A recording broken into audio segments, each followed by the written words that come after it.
Welcome to the Straight Out of Home Video podcast, part of the Geeky Waffle Network.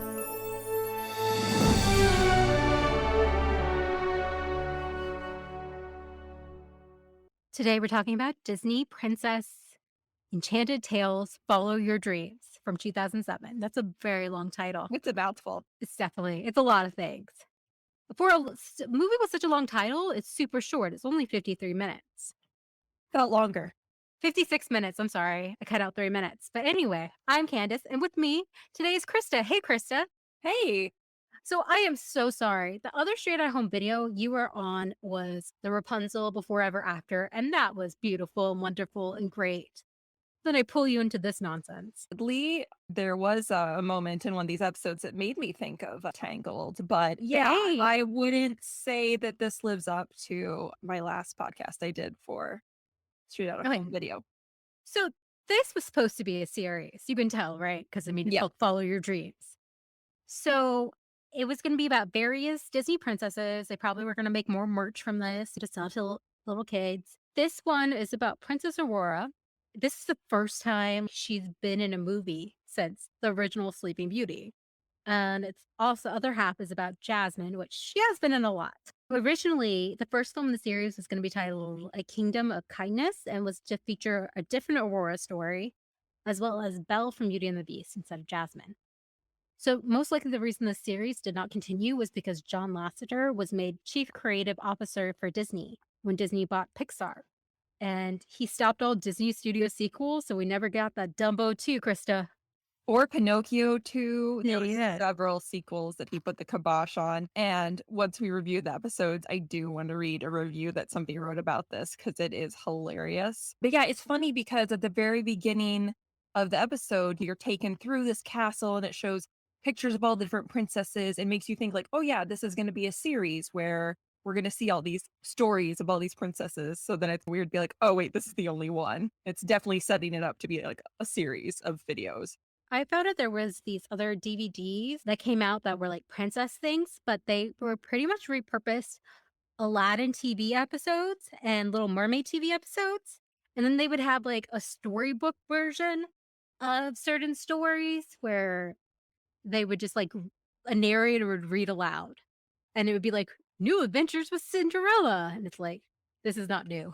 So Disney just repackaging and purposing stuff. But yeah. Let's talk about the first one, which is Keys to the Kingdom. I kept thinking of Tangled episode Queen for a Day. If you don't know, Kristen and I host the Geeky Waffle podcast, What the Hair, which is a Tangled podcast. We go through everything Tangled. And just like Rapunzel, Aurora, for a few days, is in charge of, I don't know, I think they tell you what the kingdom's called, but the Sleeping Beauty Kingdom. Yeah, her father and also Prince Philip's father are going to a royal conference. They literally use the word conference. Yeah. So she's in charge for the day of her day or two for her kingdom. And it is funny because as I started watching this, I realized, oh, even in this, half-hour episode, she's going to get more lines than she did in the original movie. Yeah, Krista, you were just rewatching it and you were shocked about how little Aurora speaks in the original. She gets 18 minutes of screen time. Philip gets 18 minutes of screen time. There's that whole chunk in the middle where she's asleep. Yeah. So yeah, I guess that's the only thing I can say that maybe this episode has going for it over the original movie is that she actually gets to talk.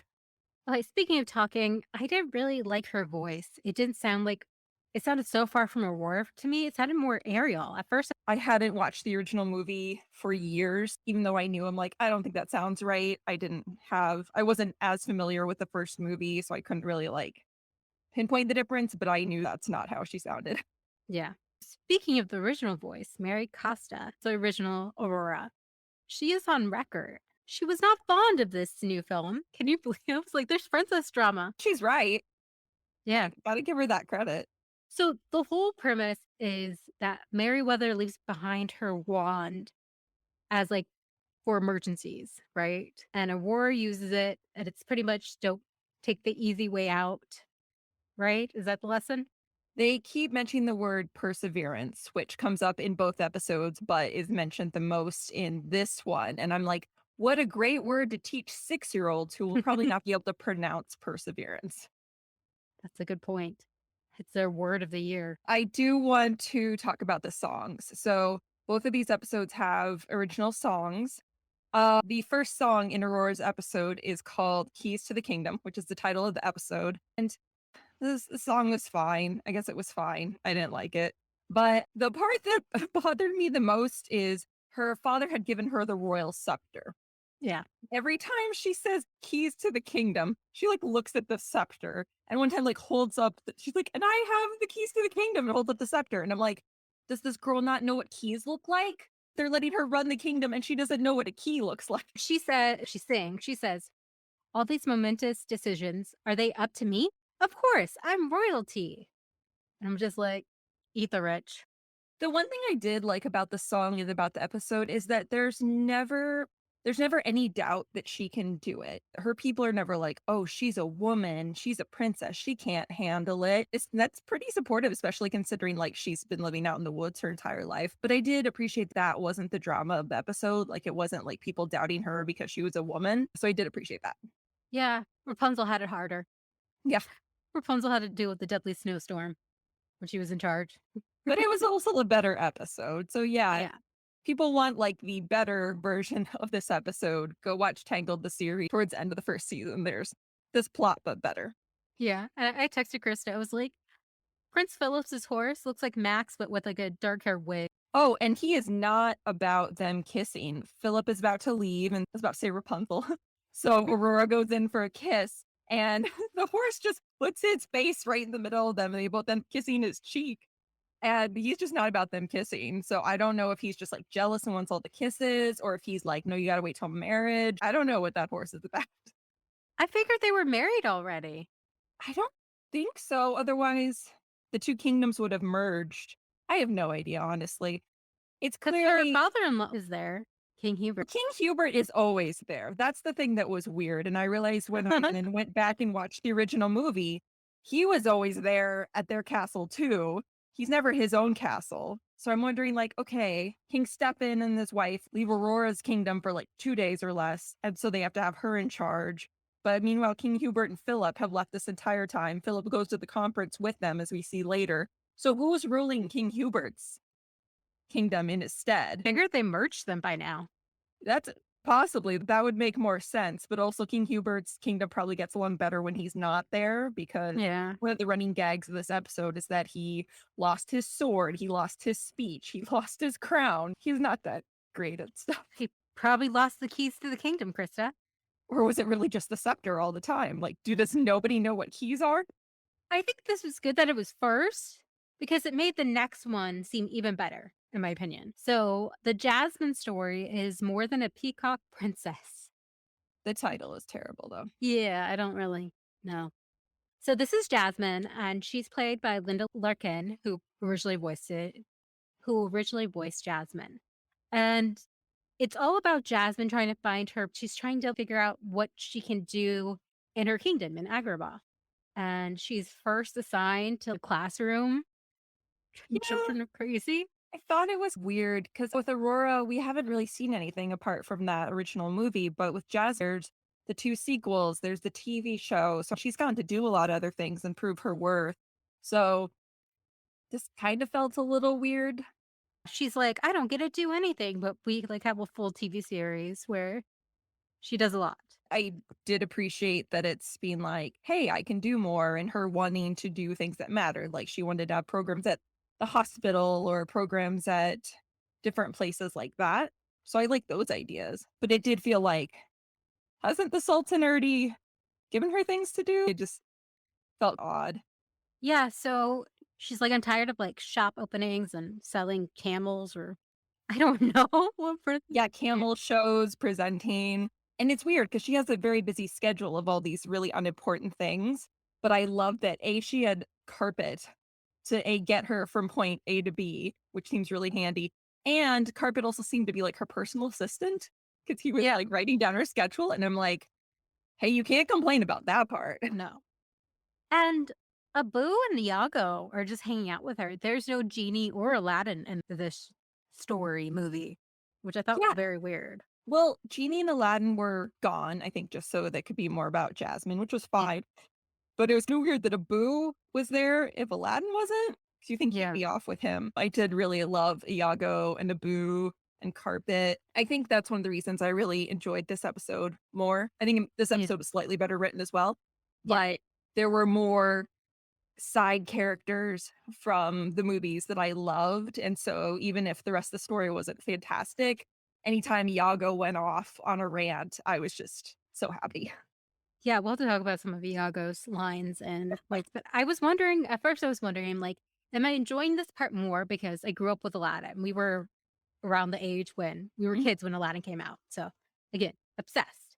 But also it's just because the characters are so much more fleshed out than the Sleeping Beauty character. So you have these, Iago's gonna lose his temper. Boo likes to steal things and likes to eat, all these silly little things. There is a stable boy named Hakeem. And when we saw him, he looked mighty familiar, didn't he? Oh, yes, right away, I'm like, "Oh, he must have been, like, one of the street urchins in the original Aladdin or something, like, I've definitely seen this kid before." But no, that was not why he looked so familiar. He looks so familiar because he's an exact replica of Aladdin. He's got the He little hat, his hair, his little the nose, outfits. yeah, everything. And that got me thinking, are we, like, breaking something scandalous? Is this Aladdin's, like, secret love child that he had while he was on the streets? We don't know, but the one proof we do have is that the reason this kid looks so familiar, not just because, like, he looks like the grown Aladdin, is that he looks almost exactly like baby Aladdin. So, from the sequel Aladdin and the King of Thieves, there's a song that Jasmine and Aladdin sing together talking about his father not being there and him being out on his own as a kid. And there's a flashback in the song Out of Thin Air to baby Aladdin, who looks exactly like this kid. People are thinking, they're like, "It's just animation." But no, this was done with purpose, I feel. Like, he looks exactly like him, and in the movie, he doesn't say anything about his father or even his mother. He just says brothers and sisters. Oh, Aladdin has multiple illegitimate children? So, in the original movie, what's that? One Step. One Step, right? That's the song, One Mhm. Step. And he, like, falls into a harem, etcetera. And the ladies there really like him. Know him. Yeah, they know him. And the madam or the woman who runs it is like, "Oh, Aladdin." You can tell that she knows him and is not happy to see him. And so she's like kicking him out. Meanwhile, like the women, like, you can tell they know him. So maybe that's where all the siblings came from. We're getting a little off topic. But yeah, Aladdin also isn't in this movie. Maybe he's trying to keep his distance from this kid because he doesn't want like to be in the same place as him. Because if you look at them together, it's like right there. So how did this kid get a job as a stable boy? Maybe Aladdin was like feeling bad and he's like, let me get this kid a job. The proof is just like looking at them, right? Yeah, it's pretty, a lot of similarities there. That would have been a really interesting episode. This part is like Jasmine trying to find her place and just like never giving up. Oh, what if it was about her finding out that her boyfriend has a child somewhere? It sounds like she and Hakeem get along pretty well. So it might be okay at some point. Maybe the reason they get along so well together is because he reminds her of her BF. Yes, it's just one of those things we'll never know. So somebody on Hakeem's Disney Wikipedia page said, when I first saw a pic of Jasmine talking to him, I was like, WTF, did someone cast a spell on Aladdin turning him into a kid? And it said if Aladdin Jasmine had a son, he would look exactly like that. Yeah, I can honestly like see an episode of like the Aladdin TV series where like Genie accidentally does some magic wrong and Aladdin reverts back to his childhood age and looks exactly like this kid. Maybe that's where Aladdin was. Maybe that's the missing storyline is that Aladdin wasn't actually gone. He was this kid. Anyway, Or or it's just a secret love child. I already spilled the beans about Obi-Wan Kenobi having a secret love child. Now it's Aladdin's turn, it seems. what a street rat. That just Well, makes it before worse. That just makes it worse because he didn't do any of his genie wishes to help his kid have a better life. overall, I think despite some very questionable behavior on Aladdin's part, possibly, I think the second episode with Jasmine was better than Aurora's episode. I think the biggest highlight in Aurora's episode is where she turned a room full of baby chicks into giant chickens that barely like fit in the room. And that was the highlight of that episode. I think Jasmine's story is a winner overall. So there's a horse named Sahara. That's the Hakeem is in charge of. And it used to belong to Jasmine's mother. And the horse is untamable. And then the horse gets out, and they don't want the Sultan to know because the Sultan loves that horse. He feeds it an apple every day. Yeah, because it was his wife's horse and he likes spending time with it because it reminds him of her. And I thought that was really sweet because, like, we had never really heard about Jasmine's mom before in the movies. And even though they still don't give her a name Nope. necessarily, I did like that they actually mentioned it because I feel like in movies where one of the parents is dead, like, they never get mentioned ever. Yeah. Or they get mentioned once and just like a very throwaway line. Yeah, Jasmine's still like 14 or 15 right now. Anyway, so the gate, the door for Sahara's stable is left open and they can't figure out who did it. And then Iago and Jasmine like grill Abu. And That Iago's, was my favorite scene yeah, in this episode because Iago's interrogation of Abu was like, he was like, the prosecutor, he was trying to be the judge and the jury, like, he was doing all of it, like, I could have watched that for at least 5 more minutes. It was hilarious, and, like, just rest in peace, Gilbert Gottfried, 'cause yeah, you were a genius. this was his last performance as Iago. No, no, I'm sad. I'm sorry. He also said like it's time for bad cop, good cop. And he was definitely gonna be yes. It's so funny. But yeah, overall, this one was so much better than Aurora. Sorry, Aurora. Oh, I did want to talk about the animation of the 2 episodes real quick. I went into these episodes with very low expectations. They were maybe mildly more entertaining than I thought they would be, but still not amazing. The animation was better than I expected, though. Like, I expected, like, Return of Jafar animation, so it was better. The only thing that was really distracting was that everything seemed normal except for Carpet. In the 2nd episode, Carpet was very, like, computerized in comparison to all the other, like, art, and that Mm. really, like, took me out of it. It must be the pattern. The pattern is complicated. I know they did that with the original movie, but I'm not sure what they did with the TV show. I don't think they did that with the TV show. I think they simplified his design a lot. Yeah, I don't remember anything weird because, like, it was weird enough that it stood out, and I honestly would have been more fine with the art being, like, a little, like, less good so that there wasn't that, like, difference. Yeah, so it Really weird. blends in together. Oh, just like a little thing. When they find Sahara, he's in an oasis, and the oasis looks like where Aladdin and Genie were, like, planning for him to be a prince. Yes, it does. I like that callback. Yeah. We're again saving on animation. Just reuse that animation. Before we finish, I do wanna read a review that cracked me up about Okay, yes, let's get to critics because there is not a critic score for this because only one Rotten Tomato critic actually reviewed it. So yeah, this is the guy, Krista, please.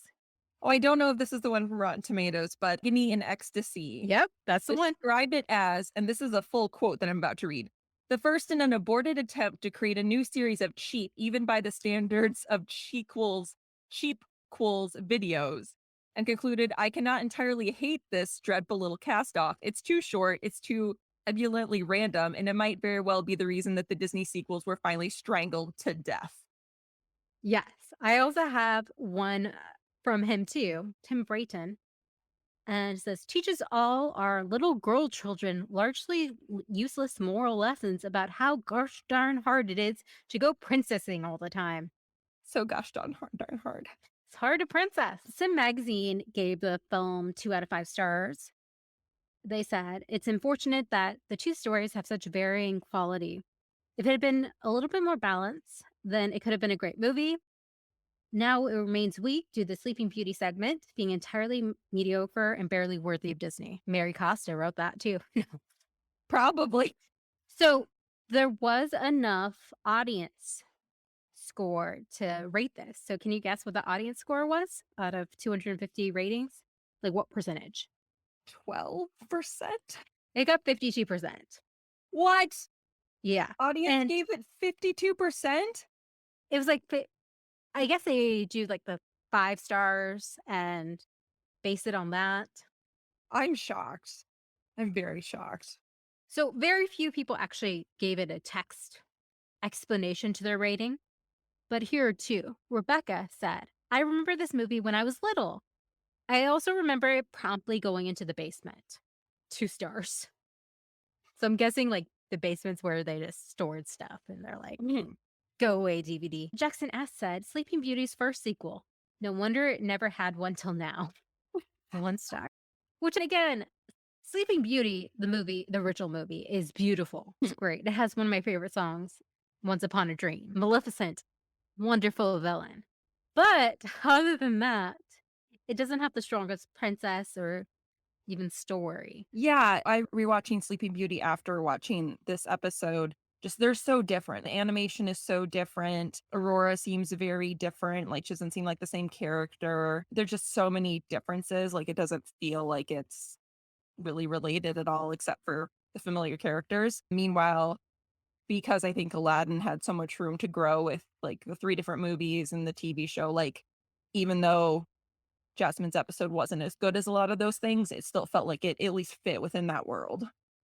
Yeah, that world is so much more fleshed out. There's so many more characters. There's so many different locations. We barely saw anything in Sleeping Beauty except like the forest and the castle. And yeah, I think just also Jasmine is a much more well-rounded character than Princess Aurora. I literally could not tell you like personality qualities of Aurora other than the basic Disney princess. Like she's sweet and cheerful and pretty. I couldn't tell you anything about her. But Jasmine, I could tell you that she's headstrong, she's brave, she can have a short temper sometimes, things like that.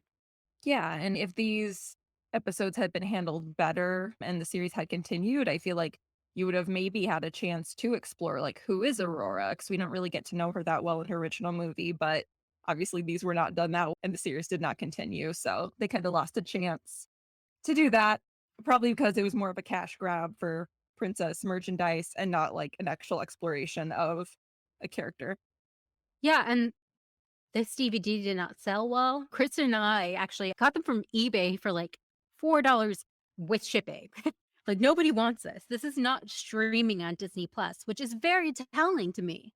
Like the fact that they did not put this on Disney Plus when so much other stuff is up there. I wonder why it's not on Disney Plus. It would look weird. They'd have to like repackage it because otherwise it looks like it's setting up a TV series That's of true. these ongoing adventures and then people would be really confused. So I feel like they have to literally get rid of that Rename it. opening segment where it's like, oh, look at all these stories of different princesses. They'd have to like completely edit that out That's true. So, would you suggest this for adults? for nobody. For nobody, not even for children? There's some moments that would be fine. I'm about to have a kid. I'm not going to burn this DVD. If they want to watch it, they can. But I'm going to point them more towards things at Disney Plus. Yeah, that's one of the reasons I wanted to do that with you. I'm like, "Hey, it's a kid's DVD, you got it in case, like, the internet's out ever, Krista." That's, like, the only time. Or your kid becomes obsessed with Sleeping Beauty or Jasmine and just wants. If every other DVD in my house suddenly breaks, we at least have this one to watch. Ugh. Yeah, it's hard, but, like, I think, like, for, like, 4 to 6-year-olds? I think at that level. And if they're obsessed with princesses, yes. Which and I probably, like, would have liked this when I was 4 or 6. It was around the same quality as the Aladdin TV series, I think. I haven't seen the Aladdin series in years. I really hope and think the Lens series was probably just a little, most episodes were a little better than Jasmine's episode here, but I'll have to give it a rewatch and see. Yeah, put the Aladdin series on Disney Plus. Please. So yeah, Krista, thanks for watching this 56-minute movie. It can't even be called a feature film. It's too short for even that. Okay, we hope you all have a happily ever after until your sequel series gets canceled.